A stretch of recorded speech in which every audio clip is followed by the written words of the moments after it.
여러분 안녕하십니까? 코로나19 KBS 통합뉴스룸 5시 뉴스입니다. 여야는 오늘 코로나19 피해 지원을 위한 통신비 2만 원을 청년과 노년층에만 선별 지급하고 이 대신 돌봄 지원은 중학생 자녀까지 확대하기로 합의했습니다. 오늘 밤 추경안이 국회 본회의에서 처리되면 지원금은 추석 전에 지급될 예정입니다. 임세흠 기자입니다. 민주당과 국민의힘은 원내대표 간 협상 끝에 4차 추경안의 구체적 내용에 대해 합의했습니다. 우선 13세 이상 모든 국민에게 통신비 2만 원씩을 지원하려던 계획은 청년층과 노년층만 지원받는 것으로 조정이 됐습니다. 16세 이상에서 34세 그리고 65세 이상에게만 통신비 2만 원씩이 지급됩니다. 여기서 5,200억 원 정도의 예산 여유가 생겼고 다른 사업에 투입됩니다. 먼저 의료급여와 장애인연금 수급권자 등 105만 명이 추가로 독감 백신 무료 접종을 받을 수 있게 됐습니다.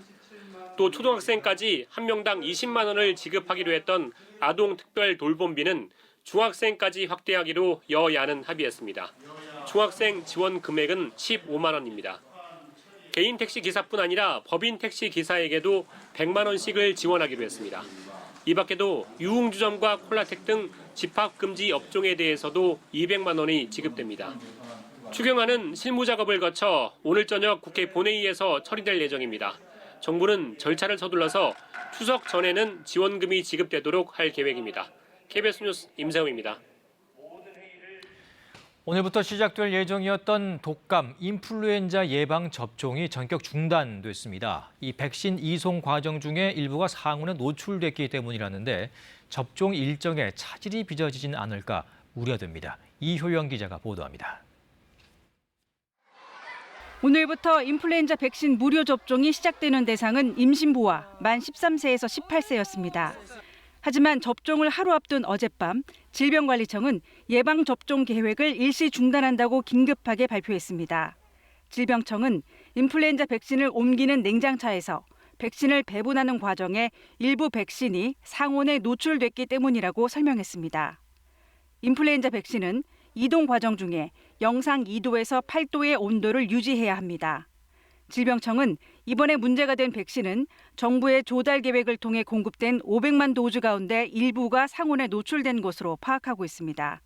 도즈는 1회 접종 분량을 말합니다. 하지만 인플루엔자 백신 생산 과정에 근본적인 문제가 있는 것은 아니라고 질병청은 밝혔습니다. 백신은 유통하는 과정상의 냉장 온도 유지에 문제가 있다라고 제기된 그런 제품이어서 제조상의 문제, 제조사의 그 백신 생산상의 문제는 아니라는 점도 분명하게 말씀을 드리겠습니다. 질병청은 문제가 된 물량에 대한 최종 품질 검사를 통해 안정성을 확인한 후 백신 접종 여부를 결정할 방침입니다. 질병청은 또 지난 8일부터 시작된 2회 접종 대상 어린이에 대한 백신은 공급 방식이 다르기 때문에 문제가 없다고 밝혔습니다. 질병청은 62세 이상 인플루엔자 백신 접종은 계획대로 10월 중순부터 진행할 계획입니다. KBS 뉴스 이효연입니다. 국내 코로나19 신규 확진자는 61명 늘면서 사흘째 두 자릿수를 유지했습니다. 이 방역당국은 그러나 안심할 수 없는 상황이라며 이번 추석 연휴에 고향 대신 여행을 가는 것도 위협 요인이 된다고 말했습니다. 또 배송 물량이 늘면서 유통시설 내 감염 위험이 높아지고 있어 주의를 요청했습니다. 서재희 기자입니다. 신규 확진자가 하루 새 61명 늘었습니다. 이 가운데 국내 발생은 51명이고 해외 유입 사례는 10명입니다. 위중증 환자는 144명이며 사망자는 3명입니다. 지역별로 보면 서울이 20명, 경기가 14명, 인천이 2명의 확진자가 발생했습니다. 확진자는 감소 추세지만 병원과 학교, 직장 등에서 산발적인 감염이 계속되고 있습니다. 정부 서울청사 창성동별관 4층에 입주해 있는 국무총리 비서실 직원이 코로나19 확진 판정을 받았습니다. 서울 강남구 신도 벤처타워와 관련해 6명이 추가로 확진됐고 강남 오피스텔 건물 대우 디오빌 플러스 관련한 감염도 1명 늘었습니다. 세브란스 병원 환자 2명과 가족 등 간병인 2명도 추가로 확진됐습니다. 경기 고양시 정신요양시설 박애원에서도 입소자 5명이, 경기 부천시 남부교에서는 교인 2명 등 3명이 추가 확진 판정을 받았습니다. 부산에서는 연제구 건강용품 설명회 관련 확진자가 총 13명으로 늘었고 동아대학교 관련해서도 1명이 추가로 확진됐습니다. 방역당국은 무증상 감염도 있어 재확산 가능성이 높다고 밝혔습니다. 추석 연휴에 대규모 인구 이동이 생긴다면 감염 전파의 위험도 따라오기 때문에 오늘 보이신 그런 감소세에 방심하면 안 되겠고 계속 주의가 필요합니다. 흔히들 얘기하듯이 산을 내려갈 때 하산길이 더 위험한 셈입니다. 방역당국은 또 이번 추석 택배 물량이 평소보다 30% 넘게 늘어날 전망이어서 물류센터에서 방역 수칙을 철저히 지켜줄 것을 요청했습니다. 배송 물량이 늘어나면서 유통시설 내 접촉하는 인력과 시간이 늘고 있어 감염 위험도 높아지고 있습니다.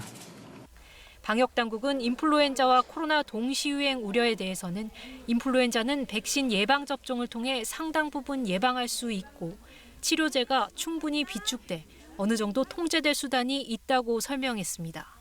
또 최근 국내에서 보고된 코로나19 재감염 의심 사례와 관련해서는 현재 진행 중인 백신과 치료제 개발에 영향을 줄 정도는 아니라고 밝혔습니다. KBS 뉴스 서재입니다. 부산에서는 동아대 집단 감염이 확산하고 있는 가운데 이 식당과 다단계 사업설명회에서 소규모 연쇄 감염도 잇따르고 있습니다.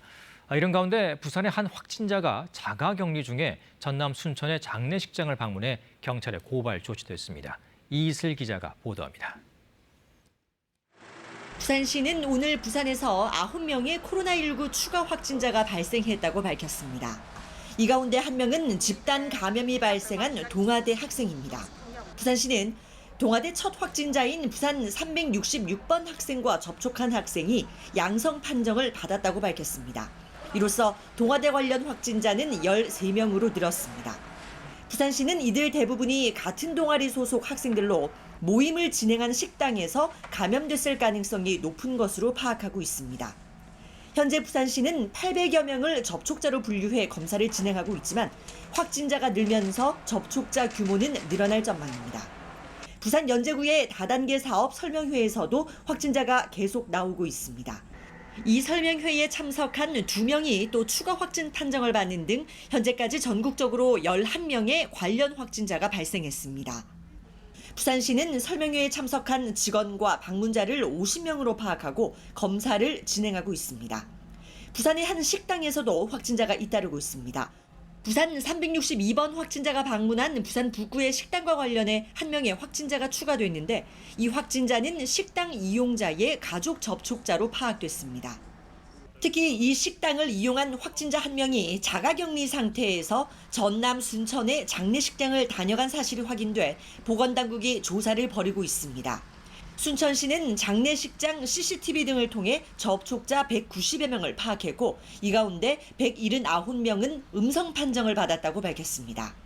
전남도는 격리 공간을 이탈한 부산 확진자를 경찰에 고발한 데 이어 부산 북구 보건소가 이 사실을 확인하고도 통보하지 않았다며 구상권 청구도 검토하고 있습니다. KBS 뉴스 이이슬입니다.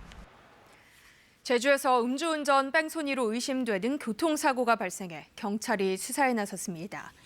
오늘 새벽 3시 10분쯤 서귀포시 남원읍 신흥리 신흥교차로에서 K3 렌터카와 앞서가던 액티언 SUV 차량이 부딪혀 3명이 중상을 입는 등 2개 차량에 탑승한 8명이 다쳤습니다. 경찰과 119 출동 당시 현장에는 승용차 운전자로 추정되는 26살 남성의 휴대전화만 남아 있었습니다. 경찰은 승용차 동승자들이 음주 상태였고 이 남성이 사라진 점 등으로 미뤄 승용차 운전자가 앞서 달리던 SUV를 들이받은 뒤 빠져나간 것으로 보고 행방을 쫓고 있습니다. 추미애 법무장관의 아들 서모 씨의 군 휴가 특혜 의혹을 수사 중인 검찰이 어제 서 씨의 주거지와 사무실을 압수수색했습니다. 또 검찰은 지난 19일 당시 지원장교의 사무실과 전 보좌관의 주거지도 압수수색했다고 밝혔습니다. 박진수 기자입니다. 서울 동부지검은 휴가 특혜 의혹이 불거진 추미애 법무부 장관의 아들 서모 씨의 주거지를 어제 압수수색했다고 밝혔습니다. 서 씨가 인턴으로 일하는 전북현대모터스 구단 사무실도 압수수색 대상에 포함됐습니다. 다만 구체적인 압수물은 파악되지 않았습니다.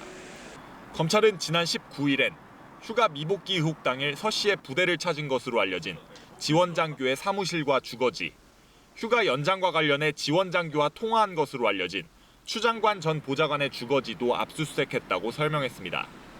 앞서 검찰은 국방부 민원실과 국방전산정보원 등에 대해서도 압수수색을 벌였습니다.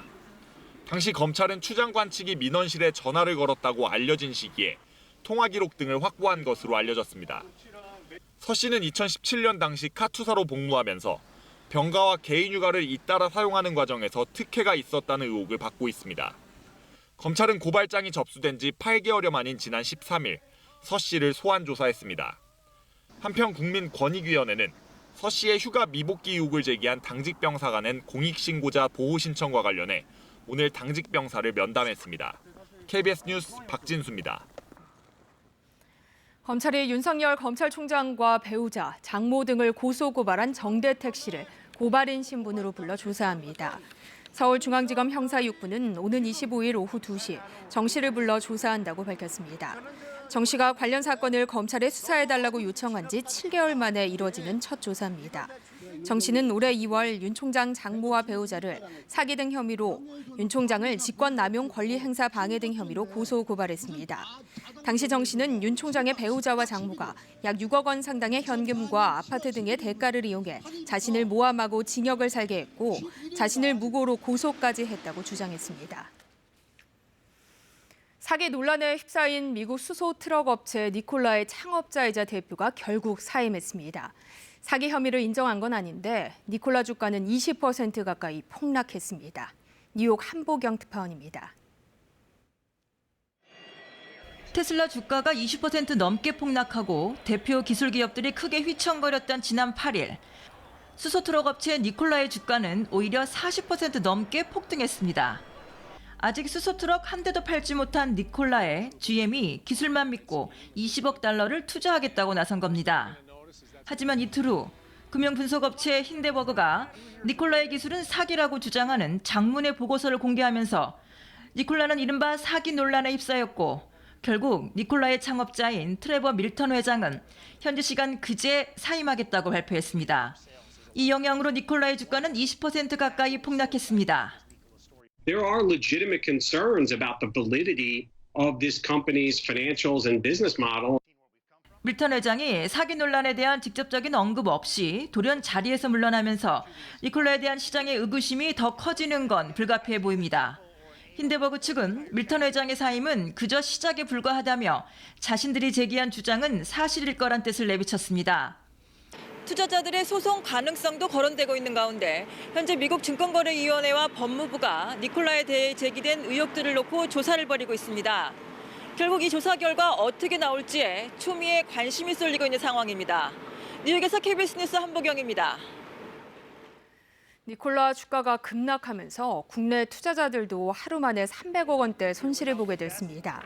한국예탁결제원 증권정보 포털에 따르면 국내 투자자가 증권사에 위탁한 니콜라 주식 보유액은 어제 기준 1,753억 원입니다.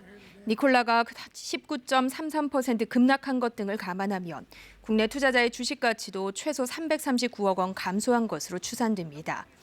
니콜라에 약 1,200억 원을 투자해 니콜라 지분 6.13%를 보유한 한화그룹 상장사 주가도 어제에 이어 동반 하락했습니다. 미 당국자가 이 북한과 이란이 장거리 미사일 개발과 관련해 협력하는 것을 두고 이를 막기 위해 뭐든지 할 것이라고 밝혔습니다.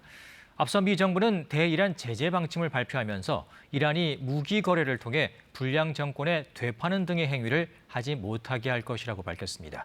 워싱턴 서지영 특파원입니다. 엘리엇 에이브럼스 미 국무부 이란 베네수엘라 특별대표가 이란과 북한의 협력을 우려하고 있다고 밝혔습니다. 양국의 장거리 미사일 개발에 관한 협력을 제기했다는 증거를 미 정부가 확보했는지를 묻는 질문에 대한 답변입니다. 에이브럼스 대표는 이어 양국 간 협력을 막기 위해 뭐든지 하겠다고 밝혔습니다. 다만 구체적인 협력 재개 시점과 범위 등은 밝히지 않았습니다. 에이브럼스 대표의 발언은 미 정부가 이란의 핵과 탄도미사일, 재래식 무기에 대한 유엔 제재를 복원한 뒤 나온 것입니다. 트럼프 대통령은 이란의 재래식 무기를 공급 판매하거나 기술 이전 등을 제공한 사람들의 미국 내 재산과 이해관계를 차단하는 행정명령에 서명했다고 밝혔습니다. 이에 따라 미 정부는 이란의 핵무기 프로그램과 관련해 27개 단체와 개인에 대한 새로운 제재와 수출 통제 조치 등을 취했습니다. The order will also ban the export of weapons by arms-producing nations to Iran, where Iran would in turn provide them to terrorist and to rogue regimes. 국무부는 제재 관련 설명 자료를 통해 이란과 북한 미사일 협력에 핵심적 역할을 한 이란인 등을 거론하며 이들이 북한 미사일 전문가들의 지원을 받았다고 밝혔습니다. 대이란 제재의 고삐를 죄는 과정에서 북한과 이란 간 장거리 미사일 부품 이전 내용까지 미 당국자가 언급했습니다. 양국 간 협력 내용을 속속히 들여다보고 있다고 일종의 경고성 메시지를 보낸 셈인데 이란은 관련 의혹을 강하게 부인했습니다. 워싱턴에서 KBS 뉴스 서지영입니다. 요즘 이동수단으로 공유 전동 킥보드 이용하시는 분들 많으시죠. 그런데 이용한 뒤 길거리에 아무렇게나 세워두고 방치하는 경우가 많아서 보행자 안전을 위협하고 있습니다. 보도에 한솔 기자입니다. 세종시의 한 버스 정류장 인근 공유 전동 킥보드 한 대가 인도 한가운데 서 있습니다. 누군가 빌려 쓰고 아무렇게나 놓은 겁니다.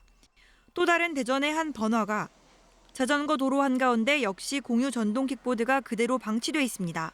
불편하기도 하고 이렇게 쓰러져 있는 것 같은 거면 피해서 지나가야 되니까 불편한 것 같아요. 민간 업체가 운영하는 공유 전동 킥보드는 이용자가 특정 장소에서 빌리거나 반납할 필요가 없다 보니 사용한 뒤 아무데나 내버려두고 떠나는 경우가 부지기수입니다. 도시 미관을 해칠 뿐만 아니라 보행자 안전까지 위협하고 있습니다. 좁은 골목길에 놓인 전동 킥보드입니다. 차량 통행이 혼잡한 밤에는 눈에 띄지 않아 쉽게 사고로 이어질 수 있습니다. 일부 지자체는 인도나 자전거 도로에 무단 방치된 킥보드에 대해 강제 수거에 나섰고 단속 2시간 만에 27대를 수거했습니다.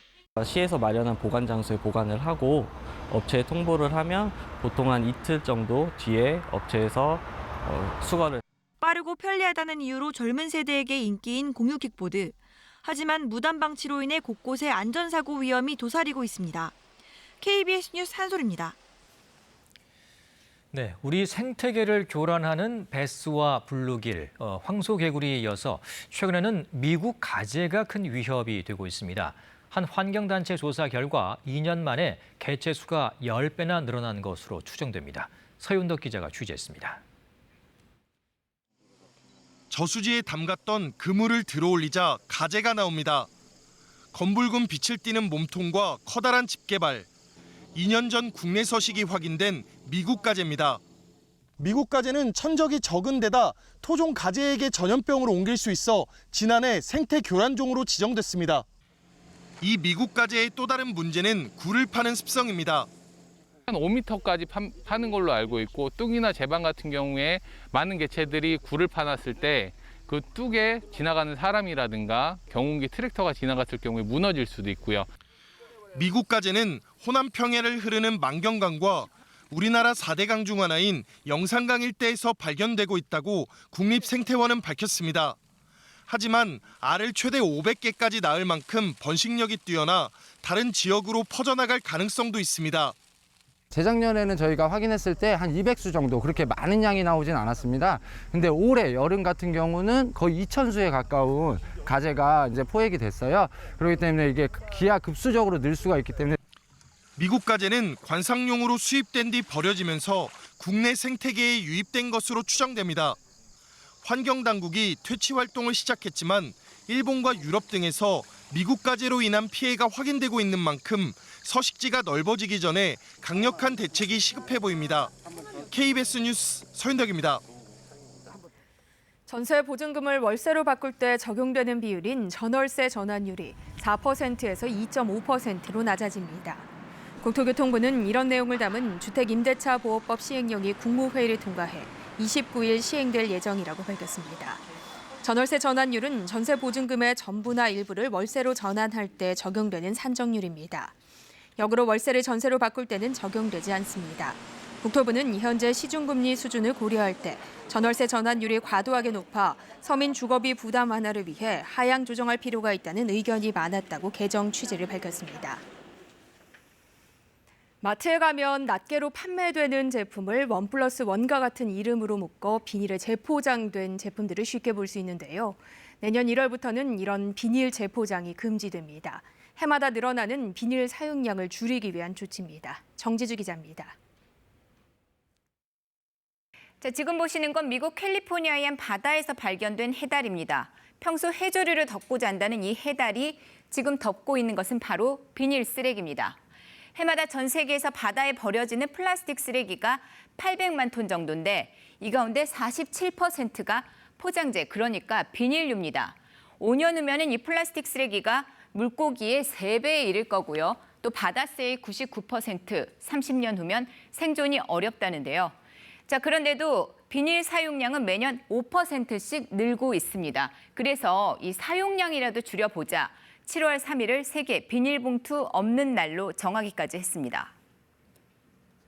우리도 함께합니다. 일단 지난해 4월부터 유통업체에서 비닐봉투 사용이 금지됐습니다. 위반 횟수에 따라서 최고 300만 원의 과태료가 부과됩니다. 연간 22억 장의 비닐봉투 사용이 줄어들 걸로 예상이 됐죠. 자, 그런데 포장이 비닐입니다. 1+1 또 2+1 이런 식이죠. 낱개로 담아 계산할 때 적용하면 될 텐데 굳이 재포장되어 있습니다. 장바구니 가져가도 비닐량 크게 줄지 않는 이유입니다. 이중 포장 많이 나오고요. 이 쓰레기 양이 엄청나요. 이렇게 포장 과하게 안 돼 있고 딱 최소한으로 할 수 있는 이런 게 좀 있었으면 좋겠고요. 포장된 두부 2개씩 묶어 비닐봉투에 담았죠. 식용유 역시 증정품 묶어 다시 비닐로 재포장됐습니다. 내년 1월부터는 이거 모두 금지입니다. 이른바 1+1 같은 판촉행사용 제품의 재포장, 증정과 사은품 제공을 위한 이중 포장, 낱개로 파는 걸 2-3개로 묶어서 재포장한 거 이거 비닐로 재포장 못합니다. 그런데 고리나 띠지 이런 걸로 묶는 건 또 가능합니다. 라면 같은 경우 4개 이상을 재포장에 담죠. 이것도 가능한데요. 오히려 종이나 플라스틱 포장이 더 느는 거 아니냐 이런 우려도 있습니다. 플라스틱도 그렇고 찾아보면 그런 거 말고도 다른 게 좋은 게 많이 있을 것 같은데. 예외도 있습니다. 채소와 과일, 생선과 고기류 같은 1차 식품은 비닐봉투에 담아갈 수가 있습니다.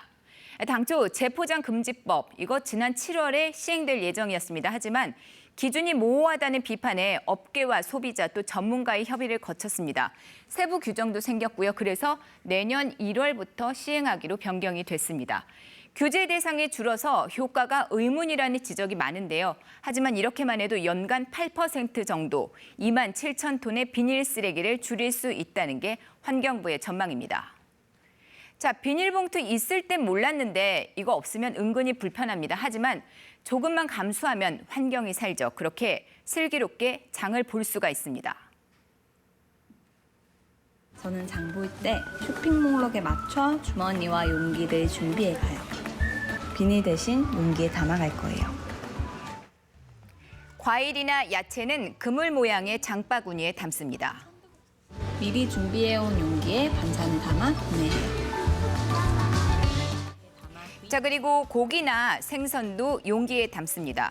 스티로폼 포장재도 또 비닐봉투도 쓸 필요가 없게 되는 거죠. 보세요. 장을 봐온 후 버릴 게 하나도 없죠? 그렇게 비닐봉투 없이도 얼마든 장보기가 가능한데요. 못해서 안 하는 게 아니었습니다. 안 하다 보니 못한 거겠죠. 그렇게 조금씩 비닐봉투 없는 생활에 익숙해지는 것, 환경을 위해서 지금 꼭 필요합니다. KBS 뉴스 정지주입니다. 이어서 오늘의 주식 시황을 KB증권에서 전해드립니다. KB증권입니다. 대외적 불확실성이 확대되며 코스피가 외국인과 기관 매도에 2,330선까지 밀려났습니다. 코스닥은 기관의 대규모 매도세가 이어지면서 3% 가까이 급락했습니다. 오늘 코스피 지수는 56.8포인트 하락한 2,332.59에 코스닥은 24.27포인트 내린 842.72에 마감됐습니다. 유럽에서 코로나19 확진자 급증으로 경제 재봉쇄 우려감이 커진 가운데 미국의 미온한 경기 부양 조치에 따른 실망감이 맞물리며 우리 시장의 투자 심리가 위축되는 모습이었습니다. 소폭 내림세로 출발했던 코스피는 외국인과 기관의 동반 매도에 점차 낙폭을 키우며 2% 넘게 하락했습니다. 삼성전자와 SK하이닉스가 각각 2%와 4% 가까이 약세였고 신풍제약은 2천억 원대의 자사주 처분 소식에 14% 넘게 급락했습니다. 반면 LG화학이 테슬라의 배터리 구매 물량 증진 소식에 2% 가까이 상승했고 어제 상한가를 기록했던 진원생명과학은 코로나19 백신에 대한 연내 임상 가능 소식에 8%대 강세를 보였습니다. 오늘 원달러 환율은 7원 급등한 1,165원에 거래를 마쳤습니다. 지금까지 KB증권이었습니다. 오늘 낮과 밤의 길이가 같아진다는 절기 추분입니다. 실제로 본격적으로 아침과 저녁으로는 쌀쌀한 가을 날씨가 시작됐는데요. 서울의 경우 오늘 아침 기온이 15.5도까지 떨어지면서 선선한 아침으로 출발을 했습니다. 하지만 한낮에는 이보다 10도 이상 오르면서 활동량이 많으신 분들이라면 다소 덥게도 느껴지셨을 텐데요. 앞으로도 이렇게 아침과 낮과 밤의 기온차가 크게 벌어집니다. 환절기 건강관리에 신경을 쓰셔야겠습니다. 현재 대부분 지역에 맑은 하늘이 드러나 있습니다. 다만 동풍이 불면서 동해안 지역에서는 낮은 구름이 끼어 있는데요. 앞으로 빗방울이 떨어지는 곳이 있겠습니다. 그리고 낮부터 동해안 지역을 시작으로 오후부터는 영남 해안과 제주도에도 내일 비가 내리겠습니다. 비의 양은 5에서 10mm 정도로 많지 않겠습니다. 그 밖의 지역에는 가끔 구름만 많은 가운데 새벽부터 아침 사이에 내륙 곳곳에서 안개가 짙게 끼겠습니다. 가시거리가 1km 미만으로 짧아질 수 있으니까요. 교통안전에 신경을 쓰셔야겠습니다. 내일 아침 기온은 서울, 청주, 대구, 광주 15도 등으로 오늘과 비슷하겠습니다. 낮 기온은 서울, 청주, 광주 24도, 대구 23도 등으로 오늘과 비슷하거나 조금 낮겠습니다. 현재 남해상에는 풍랑특보가 발효 중입니다. 내일도 남해와 동해상에서 물결이 최고 4m로 거세게 일겠고요. 특히 내일부터 동해안 지역에서는 높은 너울성 파도를 조심하셔야겠습니다. 모레 새벽부터는 영남 해안 지역뿐만 아니라 영남 내륙에도 비가 내리겠습니다. 이후에도 영동 지역은 계속 비가 오락가락할 것으로 보입니다. 기상정보였습니다. 코로나19 통합 뉴스룸은 7시 뉴스에서 이어집니다. 시청해주신 여러분 고맙습니다.